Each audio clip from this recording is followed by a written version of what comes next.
Hello, magandang araw po sa lahat. Welcome to my channel. Ngayon po ang day 17 ng ating mga alagang broiler. Panibagong umaga at araw sa aking mga alaga.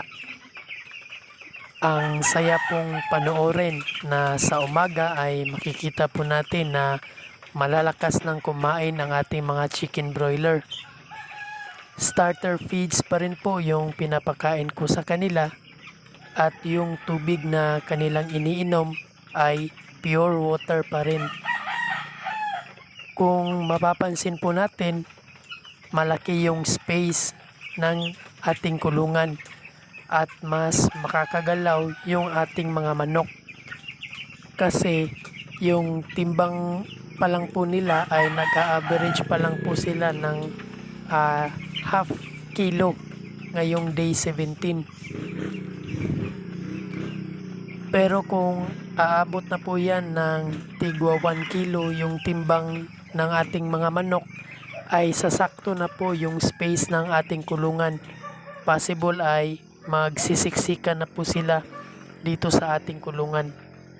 Kung gusto nyo pong malaman kung ano yung sukat, setup at mga materyales at yung magkano yung nagastos ko dito sa aking kulungan, ay nasa description box po sa ibaba yung link ng video.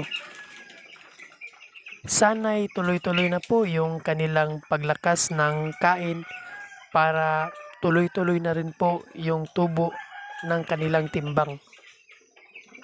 Kung gusto nyo pong malaman kung magkano ang kapital at kita ko sa aking first batch at second batch na 100 heads, ay nasa description box din po sa ibaba yung link ng video.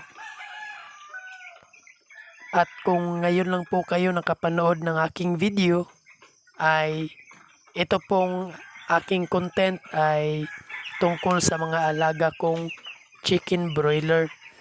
At ito na po ngayon yung kanilang day 17 ng aking 4th batch 90 heads. Kung hindi nyo pa po napapanood yung arrival ng aking 4th batch hanggang day 16, ay nasa ibaba din po yung link ng video.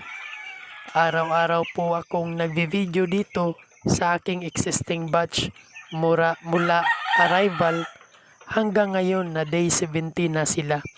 Kaya sana'y huwag nyo pong palampasin at panoorin nyo po mula simula hanggang sa pag-harvest yung ating video na ina-upload. Bukas po ay isi-share ko kung paano ako maglinis ng dumi dito sa aking mga alagang chicken broiler at ipapakita ko kung ano yung mga ginagawa ko at kung saan ko itatapon yung kanilang dumi. Kaya abangan po ninyo bukas yung ating video na i-upload. Ngayong day 17 ay tinimbang ko rin po sila at nag-average live weight po sila ng 577.6 grams. At sa awa po ng Diyos, ngayong day 17 ay wala po tayong mortality. Maraming salamat sa lahat ng sumubaybay ng ating mga videos mula umpisa hanggang ngayong day 17. At sa mga parating nag-aabang sa ating mga videos na i-upload, ay marami pong salamat sa inyong lahat.